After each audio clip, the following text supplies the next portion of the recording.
Bismillahirrahmanirrahim. Assalamualaikum warahmatullahi wabarakatuh. Waalaikumsalam warahmatullahi wabarakatuh. Diktat hari ini.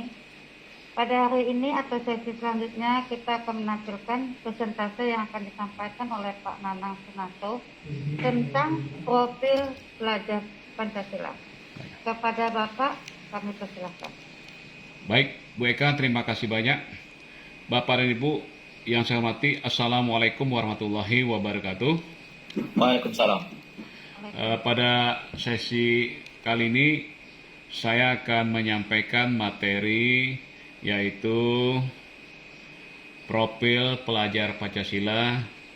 Ya, nanti akan kita share dan dapat kita lihat bersama.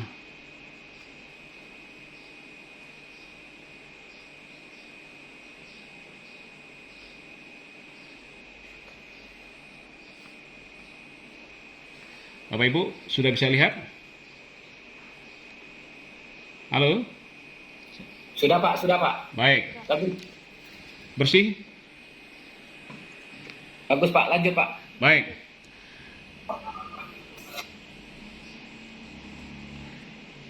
Ya. Kita usahakan kembali ya pikiran kita. Pada materi ini menyangkut dengan profil pelajar Pancasila. Ini tentu kaitannya dengan kondisi saat ini dan merupakan turunan dari ya seperti yang disampaikan oleh pembicara pertama tadi, Pak Asmar, kemudian juga dilanjutkan dengan Merdeka Belajar, dan sekarang ya inilah yang sedang kita gaung-gaungkan tentang profil pelajar Pancasila.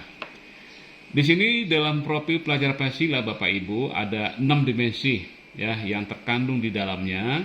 Yang pertama, beriman dan bertakwa kepada Tuhan Yang Maha Esa dan berakhlak mulia. Kemudian yang kedua, berkebinekaan global. Dan yang berikutnya lagi, bergotong royong. Yang keempat, kreatif. Dan selanjutnya, bernalar kritis. Dan yang terakhir, mandiri. Baik, untuk slide berikutnya, ya, penjabaran tentang 6 dimensi profil Pancasila ini kita arahkan untuk yang pertama, beriman dan bertakwa kepada Tuhan Yang Maha Esa dan berakhlak mulia. Nah, di sini jelas digambarkan pelajar Indonesia yang berakhlak mulia adalah pelajar yang berakhlak dan dalam hubungannya dengan Tuhan Yang Maha Esa. Nah, seperti di sini juga kami sampaikan ada beberapa elemen kunci yang harus dimiliki oleh seorang pelajar. Pertama, akhlak beragama. Yang kedua, akhlak pribadi. Yang ketiga, akhlak kepada manusia. Dan keempat, akhlak kepada alam. Dan yang kelima, akhlak bernegara. Kemudian berikutnya lagi, berkebinekaan global. Pelajar Indonesia juga harus mempertahankan budaya leluhur, lokalitas, dan identitasnya. Dan ini bisa kita lihat ya, ada elemen kunci yang berkebinekaan global. Yang pertama, mengenal dan menghargai budaya. Kedua, kemampuan komunikasi interkultural dalam berinteraksi dengan sesama. Kemudian, tanggung jawab terhadap pengalaman kebinekaan. Berikutnya lagi, step yang ketiga, gotong royong. Gotong royong merupakan suatu kegiatan yang sebenarnya tidak ya bisa kita lupakan, apalagi kita selaku rakyat Indonesia. Gotong royong merupakan kegiatan yang sudah turun-temurun dari nenek moyang kita. Nah, di sini juga ada elemen kunci untuk bergotong royong pada diri siswa. Pertama, siswa harus mampu berkolaborasi. Dua, siswa harus mampu kepeduliannya tetap ditingkatkan. Kemudian tiga, siswa juga harus biasa berbagi. Dan selanjutnya, Bapak dan Ibu, dimensi yang keempat, yaitu pelajar Indonesia yang harus mampu menjadi pelajar yang mandiri, Bapak Ibu. Yaitu pelajar yang bertanggung jawab dan atas proses dan hasil belajarnya. Elemen kunci dari mandiri ini, pertama, kesadaran akan diri dan situasi yang dihadapi. Yang kedua, regulasi diri. Yang berikutnya ataupun dimensi yang berikutnya yang kelima adalah bernalar kritis. Pelajar yang bernalar kritis mampu secara objektif memproses informasi baik kualitatif maupun kuantitatif. Nah, di sini juga ada ya elemen kunci keberhasilan ataupun ya bernalar kritis tadi. Yang pertama, memperoleh dan memproses informasi dan gagasan. Yang kedua, menganalisis dan mengevaluasi penalaran. Yang keempat, merefleksi pemikiran dan proses berpikir. Dan yang terakhir, mengambil keputusan. Dan yang terakhir, untuk dimensi profil Pancasila yang terakhir adalah kreatif. Pelajar yang kreatif mampu memodifikasi dan menghasilkan sesuatu yang orisinal, bermakna, bermanfaat, dan berdampak. Kreatif ini juga memiliki elemen kunci keberhasilan. Pertama, menghasilkan gagasan yang orisinal. Yang kedua, menghasilkan karya dan tindakan yang orisinal. Baik Bapak dan Ibu, dari paparan yang saya sampaikan ini, tentu saya merasa ya masih banyak kekurangan.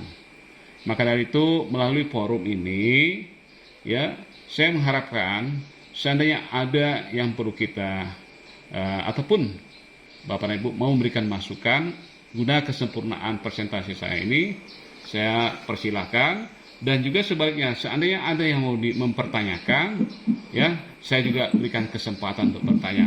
Dan saya kembalikan kepada moderator. Terima kasih.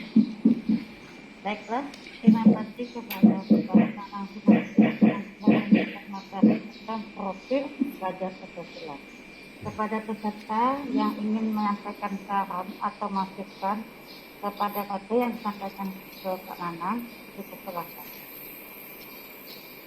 Ya, kepada Pak Asmar, silakan. Terima kasih Ibu Moderator, Ibu Eka Linda, atas kesempatan yang diberikan. Kemudian Pak Nanang, terima kasih sudah memaparkan tentang profil pembelajaran pelajar Pancasila. Alhamdulillah 6 dimensi ini yang nanti memang akan menjadi fokus kita ke depannya. Jadi Pak Nanang, Ya. dari dimensi ini ada satu dimensi yang saya merasa ada kekhawatiran lah begitu, yang ingin kita kupas sedikit, yaitu mengenai gotong royong, Pak. Ya, betul. Ini seperti disampaikan oleh Ki Hajar di dalam filosofinya itu ya mengenai filosofi perubahan. Jadi kodrat alam, kodrat zaman itu tidak bisa kita pungkiri, karena ini selalu akan berputar dan selalu akan berubah.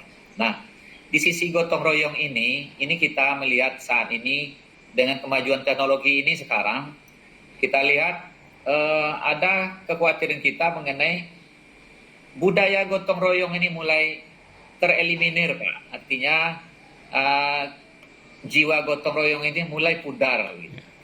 Ya. Kita lihat anak-anak kita sekarang sibuk dengan teknologi. Ya. Mereka duduk berdua berdampingan, tapi nggak komunikasi, Pak. Dia sibuk dengan HP-nya. Begitu juga kita dengan tetangga kita di rumah gitu. Ya. Kita lebih sering menutup pintu dan jarang bersosialisasi dengan teman di sebelah gitu, tetangga di sebelah. Kita di dalam rumah tuh nonton TV, main game online dan lain sebagainya. Jadi sibuk masing-masing. Nah, kemudian kalaupun ada gotong royong, kerjasama, kadang-kadang Pak mereka nggak sempat gitu. Ngasih uang aja saya nggak sempat gotong royong, kasih uang, jadi jiwa gotong royong itu sudah mulai menurun. Nah, bagaimana ini di dalam dimensi profil ini, salah satu dimensi ini, salah satu yang kita khawatirkan ini. Menurut Bapak ini bagaimana kita mengatasi ini, Pak? Terima kasih, Pak. Baik. Terima kasih Pak Asmar yang telah memberikan ada masukan dan ditutupi dengan suatu pertanyaan tadi kalau nggak salah saya. Memang kita akui Bapak dan Ibu, ya, kita sekarang ini hidup di era global, ya, seperti yang disampaikan di 4.0 ataupun sekarang udah masuk ke 4.5, ya. Jadi memang kita tidak bisa mengelak dari hal itu. Kemajuan teknologi semakin ke depan semakin pesat, dan kita pun tidak bisa ketinggalan, tidak mau ketinggalan dalam hal ini. Namun kelemahan kita selama ini inilah, ya, kita selalu kebablasan dari teknologi itu tadi. Padahal teknologi itu sebenarnya sangat berguna sekali, sangat bermanfaat sekali. Kita juga bisa merasakan sendiri. Contoh, kita sekarang dalam kegiatan pertemuan pembelajaran seperti ini. Kita sudah menggunakan teknologi yang sangat canggih dan luar biasa ini. Tetapi itulah sebaliknya malah disalahgunakan. Ya, kita bisa melihat dalam kehidupan kita sehari-hari, termasuk mungkin diri kita sendiri juga. Seperti contoh yang disampaikan oleh Pak Asmar tadi. Kita tidak mengenal lagi yang namanya ya kebersamaan di masyarakat sudah dikurangi dengan kegiatan sibuk sendiri. Di mana kita duduk, ya kita selalu memegang yang namanya Android ataupun handphone dalam ini. Ini sesuatu budaya sebenarnya menurut kita ya sudah lari dari yang namanya itu filosofis ya Ki Hajar Dewantara. Yang mana di situ Ki Hajar Dewantara menyampaikan ya kita ini memang harus merdeka dalam arti kata itu ya menempatkan diri kita itu seperti layaknya seorang manusia. Salah satu seperti itu. Menunjukkan karakteristik kehidupan kita tuh lebih baik lagi ke depan. Sehingga yang namanya merdeka belajar itu betul-betul kita rasakan. Nah, tetapi yang terjadi sekarang ini itulah yang terjadi. Ya. Yang terjadi sekarang ini inilah kebablasan. Orang menyalahgunakan teknologi. Ya. Padahal teknologi itu sangat berguna seperti yang saya sampaikan tadi.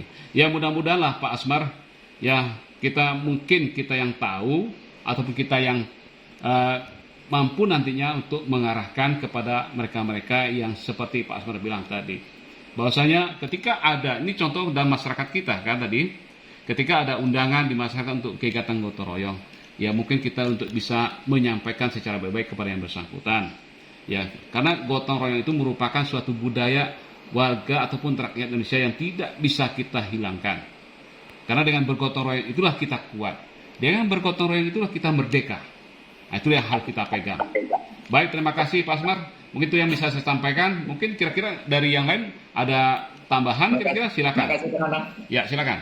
Baik, Pak Ranas, ya, Pak Asmar. Kira-kira dari Bu Eka, Pak Brian ada tambahan kira-kira dipersilakan. Baik Pak, saya rasa sudah sangat cukup lengkap sekali yang di Bapak sajikan tadi sama Pak Nanang. Tinggal kita melaksanakan di dalam profil Pancasila itu di lingkungan sekolah kita masing-masing. Terima kasih Pak. Baik, terima kasih Bapak dan Ibu, rekan-rekan saya di kelompok 2 ataupun grup 2 ini, ya atas antusiasnya, atas perhatiannya yang melaksanakan mengikuti kegiatan presentasi saya ini. Sekali lagi saya menyampaikan bahwasanya apa yang saya sampaikan belum mencapai kesempurnaan, tapi alhamdulillah dengan adanya partisipasi dari Bapak dan Ibu, ya mungkin kita sudah bisa membuat suatu kesimpulan bagi kita masing-masing bahwasanya profil pelajar Pancasila ini ya sesuatu yang sedang kita galakkan, baikkah kehidupan kita di sekolah maupun kehidupan kita di masyarakat lainnya. Mudah-mudahan ini bisa menjadi suatu penambahan dari kemampuan kita nantinya dalam melaksanakan tugas kita. Baik, saya rasa itu dulu. Lebih dan kurang mohon dimaafkan dan saya akhiri. Wassalamualaikum warahmatullahi wabarakatuh. Waalaikumsalam. Baik, terima kasih atas materi yang disampaikan oleh Pak Nanang tentang profil pelajar Pancasila.